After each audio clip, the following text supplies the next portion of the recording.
Black digital diary Rajasthan के कानून व्यवस्था के ध्वस्त होने के प्रमाण की। इस ब्लैक डिजिटल डायरी में मैं आपको ऐसे प्रमाण दिखाने वाला हूं जिससे कि आप विचलित हो जाएंगे और सोचने पर मजबूर हो जाएंगे कि क्या ये राजस्थान है, क्या ये उन जगहों के बारे में बात हो रही है जहां पर महिलाओं का जीना नामुमकिन है। इस लाल डायरी के बारे में तो सबको पता ही है। ये लाल डायरी है राजस्थान के मुख्यमंत्री के काले कारनामों की, भ्रष्टाचार की, और ये बड़ी चित परिचित लाल डायरी है। इसके बारे में जब भी बात होती है तो अशोक गहलोत जी बड़ा असहज महसूस करते हैं। पर आज इस लाल डायरी पर नहीं बल्कि एक ब्लैक डिजिटल डायरी लेकर आया हूं राजस्थान के काले करतूतों पर जो हो रहे हैं कानून व्यवस्था के नाम पर। और इस ब्लैक डिजिटल डायरी में वो एक एक प्रमाण है जिस प्रकार से राजस्थान की कानून व्यवस्था को पिछले 4-4.5 साल में अशोक गहलोत जी के रहते हुए ध्वस्त करने का काम किया गया। आज राजस्थान में वो नारा लगाती है ना प्रियंका वाड्रा जी, लड़की हूं तो लड़ सकती हूं। आपको पता है राजस्थान की महिलाएं क्या कह रही हैं? राजस्थान की महिलाएं कह रही है, लड़की हूं तो क्या राजस्थान में बच सकती हूं।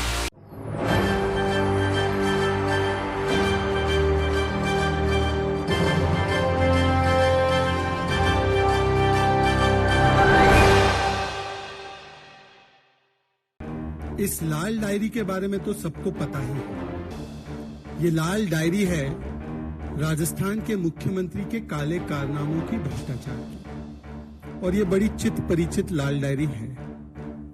इसके बारे में जब भी बात होती है तो अशोक गहलोत जी बड़ा असहज महसूस करते हैं।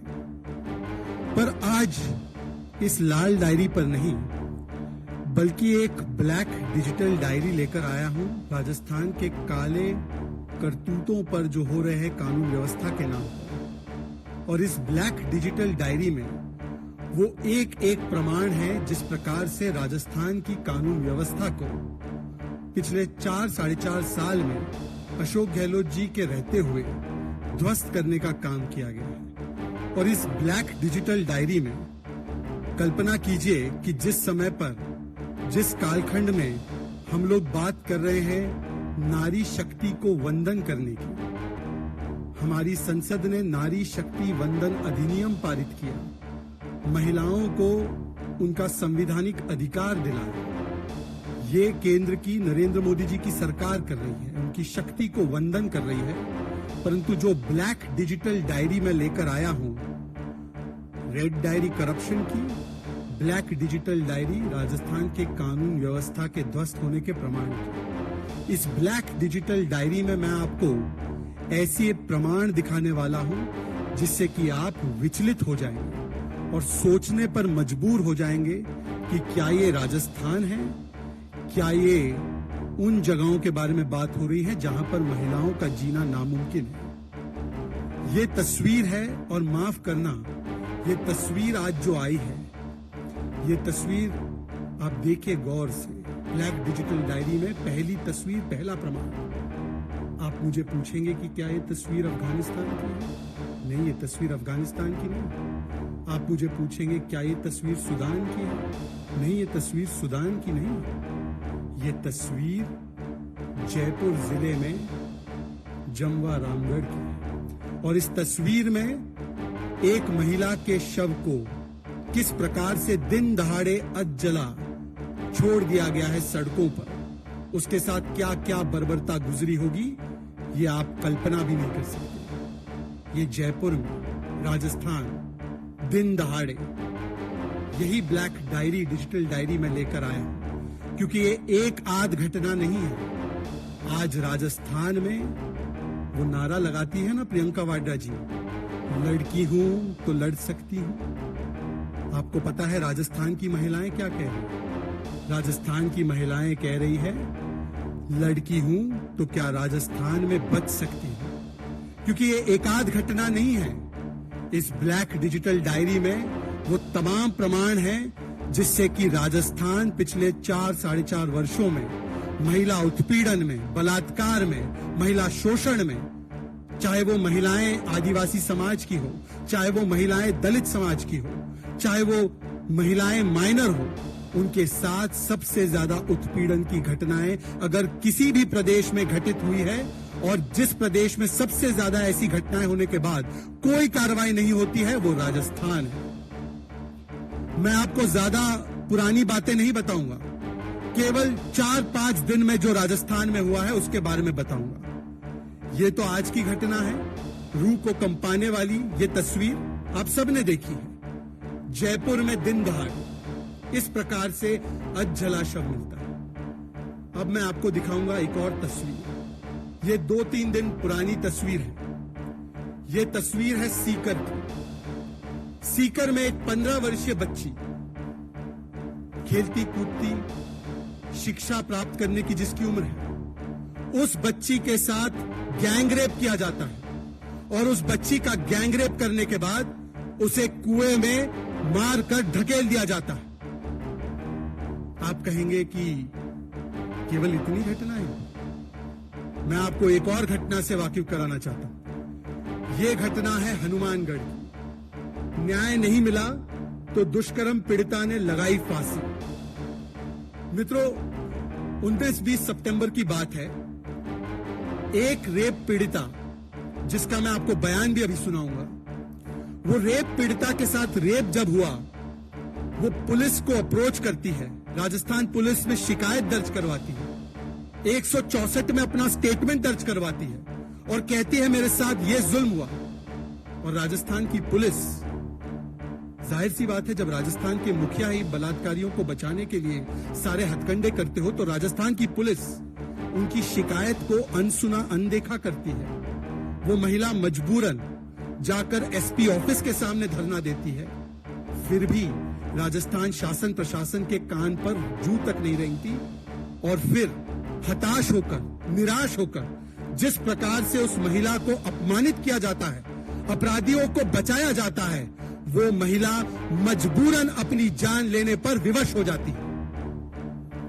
ये घटना घटी जिस दिन पर हम केंद्र में नारी शक्ति वंदन अधिनियम पारित कर रहे थे। एक तरफ तो पूरा देश नारी शक्ति को वंदन करता है, प्रधानमंत्री नरेंद्र मोदी जी महिलाओं को उनका संवैधानिक अधिकार सुनिश्चित कराते हैं, और राजस्थान में जो बुनियादी अधिकार है महिला का कि यदि उसके साथ इस प्रकार की घटना हो, दुष्कर्म का वो शिकार बने, वो पुलिस के पास जाती है, परंतु पुलिस उसे क्या कहती है मैं आपको सुनाना चाहता हूं और बताना चाहता हूं कि किस प्रकार से राजस्थान की पुलिस ने उसके साथ व्यवहार किया।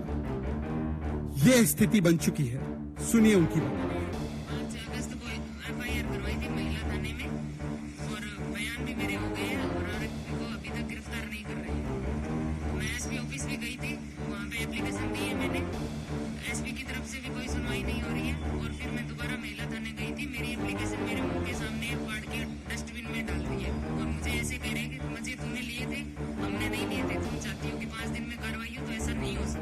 राजस्थान की अशोक गहलोत जी की पुलिस एक रेप पीड़िता से इस प्रकार से व्यवहार करती है, और ये महिला आज हमारे बीच में नहीं है।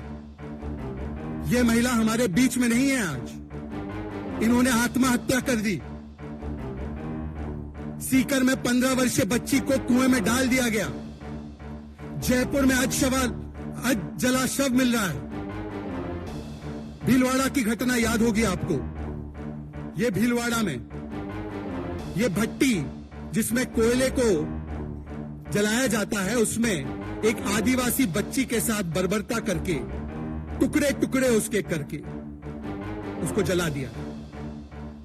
ये भीलवाड़ा की घटना, और केवल भीलवाड़ा की नहीं, करौली में यह तस्वीर भी शायद आपको याद होगी। एक और ऐसी घटना रूह कंपाने वाली, जिसमें कि करौली में एक दलित महिला को 19 वर्षीय बच्ची उसके साथ बर्बरता करके उस पर तेजाब डालकर उसे मारकर कुएं में ढकेल दिया जाता।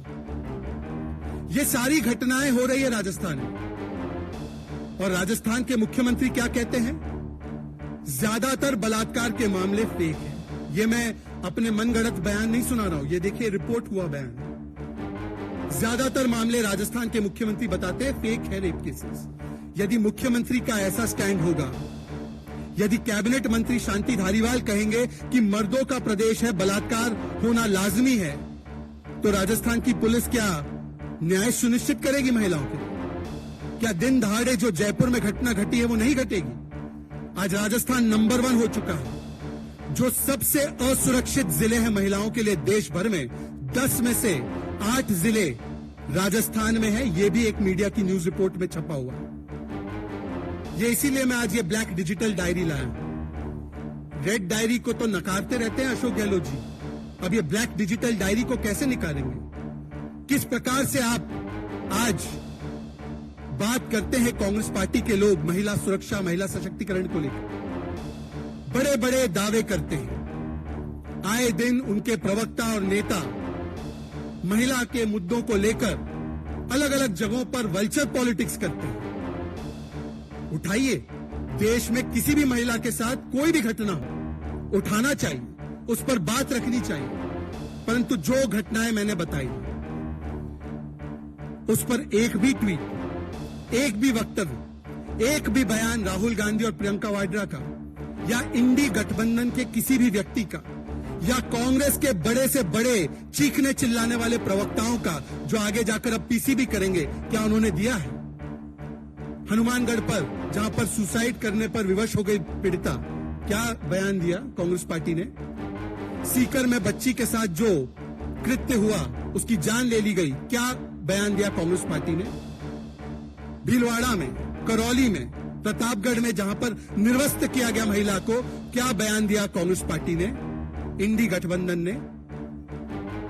ये चयनात्मक आक्रोश क्यों? ये सिलेक्टिव आउटरीच क्यों? क्या महिलाओं को प्रदेश की सीमाओं में बांटा जाएगा या हर महिला की चिंता को, हर महिला की सुरक्षा को प्रमुखता देते हुए उसके विषय में बात रखी जाएगी? बताइए राहुल गांधी जी।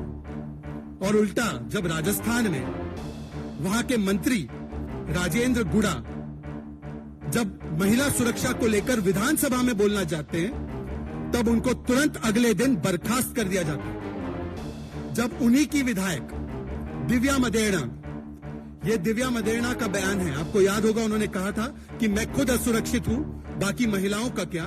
दिव्या मदेरणा ने कहा कि राजस्थान की पुलिस ने महेश जोशी, जिसके बेटे पर रेप के संगीन आरोप लगे थे, उस पर एफआईआर नहीं की। दिव्या मदेरणा ने कहा, उसको चुप करा दिया। जोहारी लाल मीणा एक और उनके विधायक है, उनके बेटे के ऊपर एक छोटी सी बच्ची का बलात्कार करने का आरोप है और उस पर कोई कार्रवाई राजस्थान की पुलिस ने नहीं की। पॉक्सो कोर्ट ने आदेश दिए कि उनके ऊपर कार्रवाई हो, फिर भी राजस्थान की पुलिस ने, जैसे वो हमेशा करती है, अपराधी बचाओ और बलात्कारी बचाओ किया।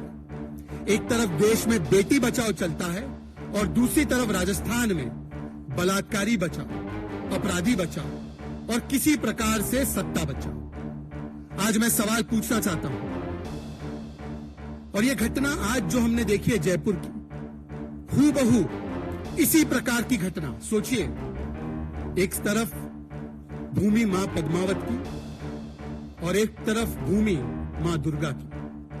मां दुर्गा की भूमि से भी इसी प्रकार की तस्वीर सामने है।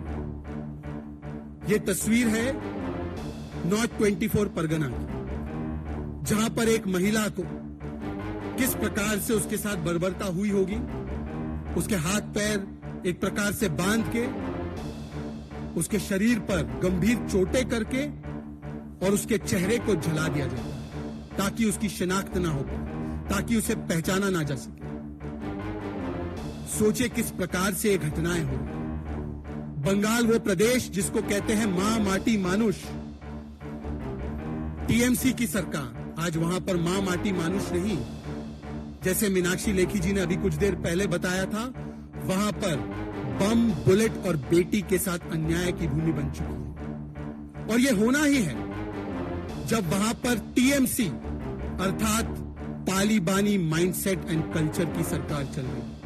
यह वही तालिबानी माइंडसेट एंड कल्चर की सरकार है जिसने, जब सत्ता में ये लोग फिर से एक बार आए 2021 में, तो पोस्ट पोल वायलेंस के नाम पर कई महिलाओं के साथ रिवेंज रेप की घटनाएं हुई और उस समय पर इन सारे अपराधियों को बचाने के लिए भरसक प्रयास किया गया। इस रिवेंज रेप को कोर्ट में ले जाने का काम उन पीड़िताओं ने किया।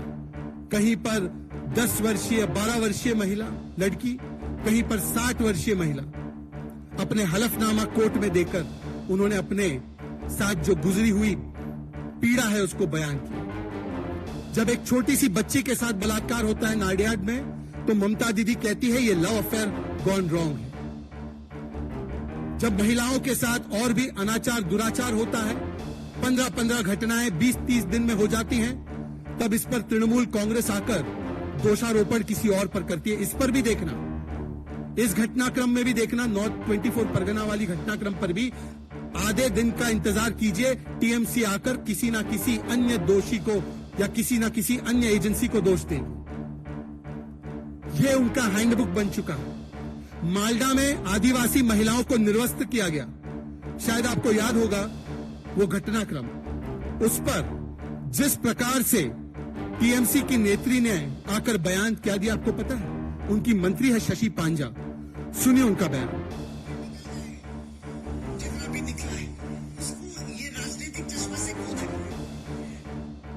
मालडा में महिलाएं निर्वस्त्र होती है और उनकी मंत्री आकर उस समय पर कहती है ये कपड़े निकल गए, जितने निकले, इसको राजनीतिक चश्मे से क्यों देखना।